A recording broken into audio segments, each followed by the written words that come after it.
March 6th, and I am filming this and I'm going to upload it on the same day, and it's cold in my room.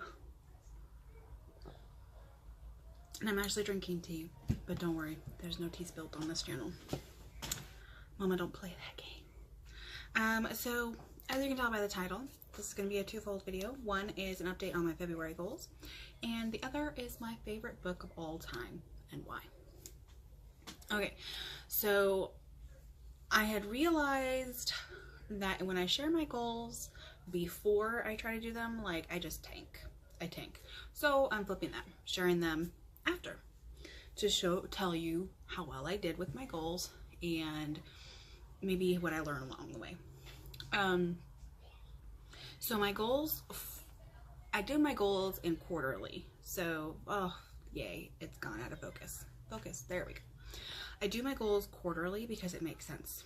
So, and since it's March, I still have a month. So we'll see if I finish everything.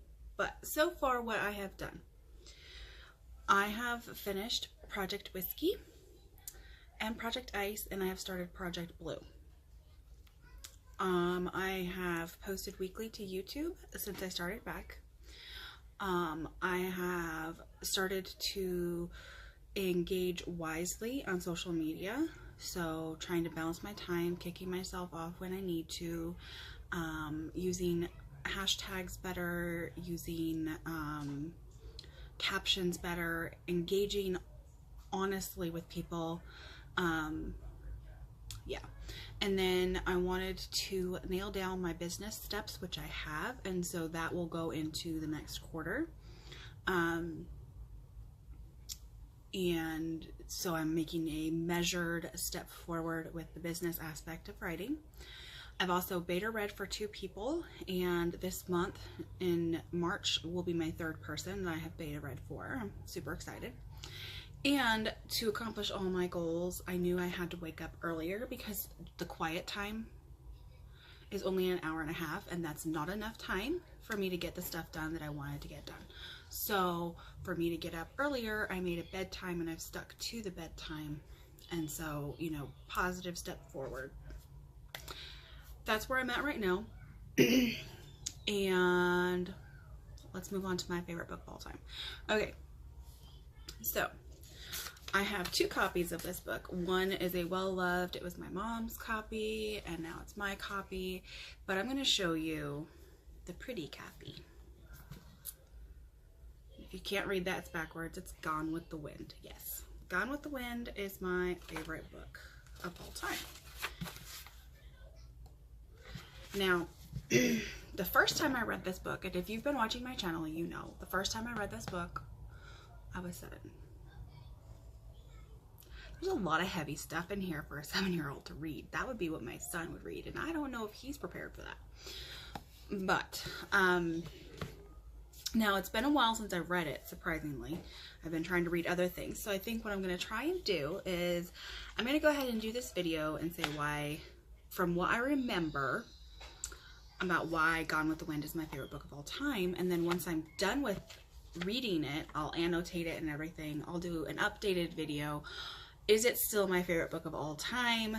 What are my thoughts now that I'm a writer? And things like that, because I think that would be like a before after. So this is the before, from what I can remember reading the book. I've read it 10 times, and I've watched the movie an insane amount of times. So I know that the book and the movie are different. They give you a different view. So I'm going based off of the book, what I can remember about the book. So I made some quick sticky notes for the details. So it follows Scarlett O'Hara. She starts at 16 years old, pre-war, Civil War, in 1861, and it follows her until she's 28 years old to 1873. She gets married 3 times, has 3 children, 1 dies, and her first 2 husbands die, and both of her parents die. The South completely changes. Like, it's just, wow. When you consider everything she had to live through, it's insane. I don't know if I would, like, I have a love-hate relationship with Miss Scarlet because she is extremely selfish, and, let's see. Sometimes I view her selfishness as negative, but sometimes I think it's actually positive, because through that selfishness, her family survives. Like, her sisters survive, and Melanie survives, and oh goodness, I can't remember like the child's name that Melanie and Ashley had. Speaking of Ashley, I've never liked Ashley. He's supposed to be this Southern gentleman, but he like strings Scarlet along, and I've never liked that. Like, I don't like that.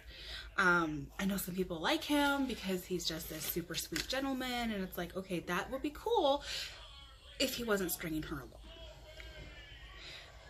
And then Melanie, like, I hated her the first couple times I read the book, because I'm like, she's such a pansy.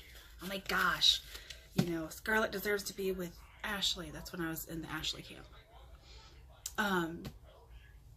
But actually, Melanie is like this quiet wrecking ball. She is a force to be reckoned with, and like, I want to be her when I grow up. I want to be her when I grow up.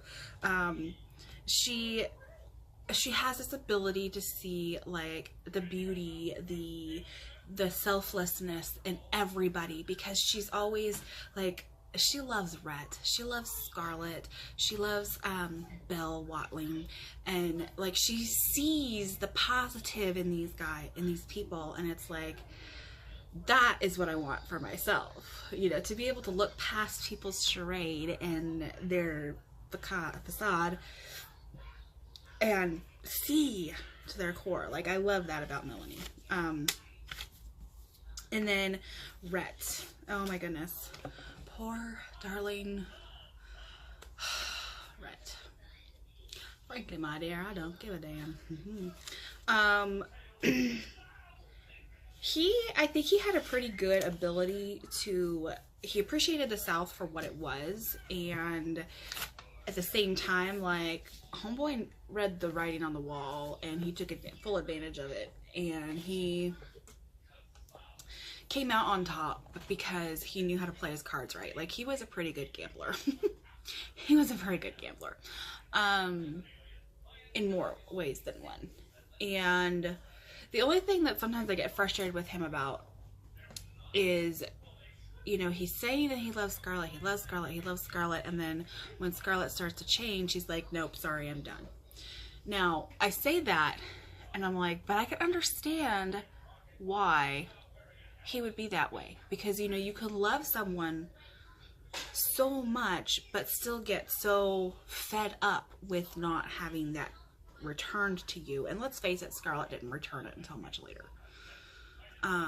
She was chasing after Ashley. That's all she saw was Ashley, Ashley, Ashley.